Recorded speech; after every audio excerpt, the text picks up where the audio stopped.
All the tools used in this and all of our videos are available at the Bow Tuning Tips online store. Be sure to check them out at bowtuningtips.com.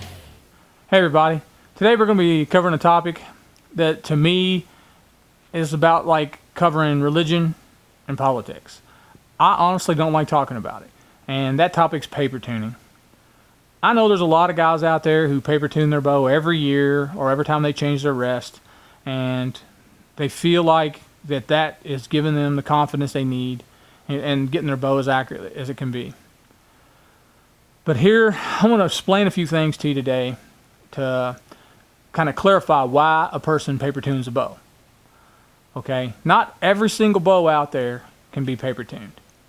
And I'm going to show you some types of bows today that do have to be paper tuned, and I'm also going to show you the types of bows that don't have to be paper tuned and explain why. This is a late 60s model Allen. It's made one of the very first compound bows that were ever invented. Horace Allen ended up inventing them, and this is one of the later ones. Honestly, it was like 64, I think, that the bow was compound came out, and this is like a late 60s. I don't know a specific year. There's none on the bow. I've had it for 30 years. I've had it seriously since probably like 82 or something, and maybe there's not 30 years, but it's a long time. Anyway, we're going to talk about why this bow is the type of bow that needs to be paper tuned, and I'm going to show you the differences between it and a bow that doesn't have to be paper tuned. This is the bow that a person should, could, and would paper tune. And not all bows are created equal, of course.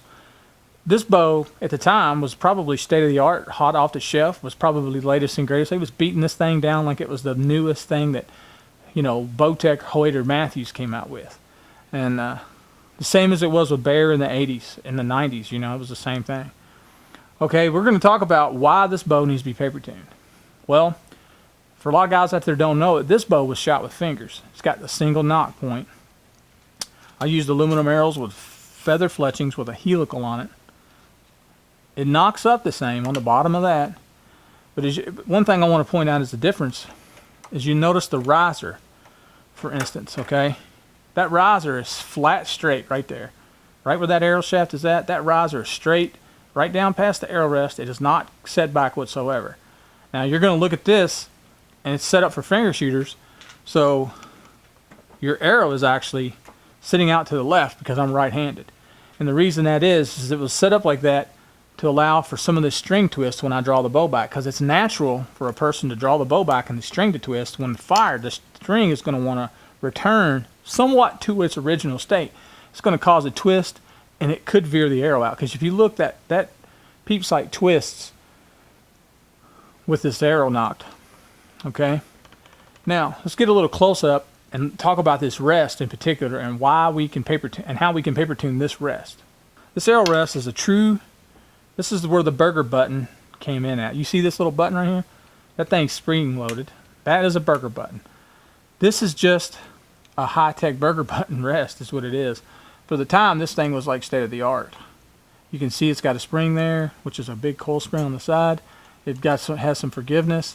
That spring is spring-loaded in. You can see the threads. Now you can adjust the tension on the spring, make it either stiffer or lighter.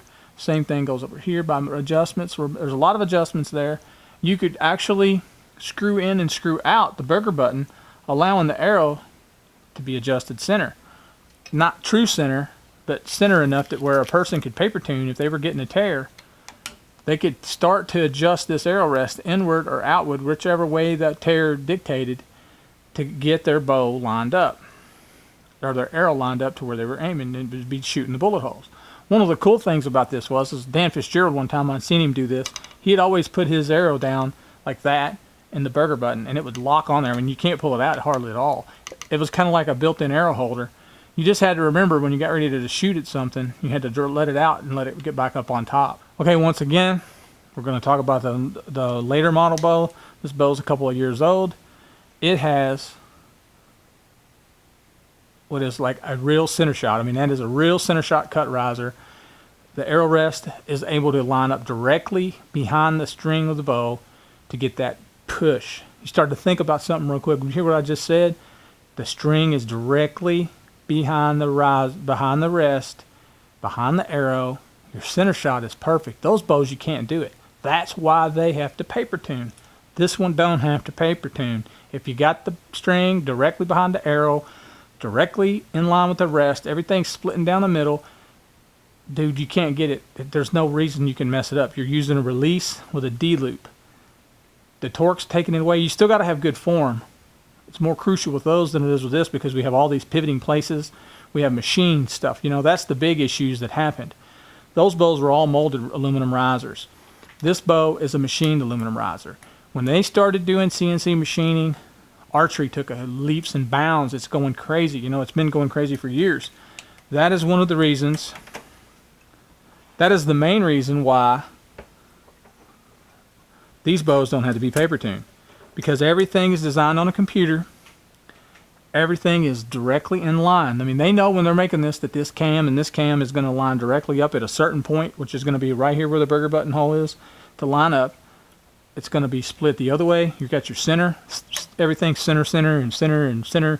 So if all else fails when you're setting up your newer modern compound bows, go center. That's really easy.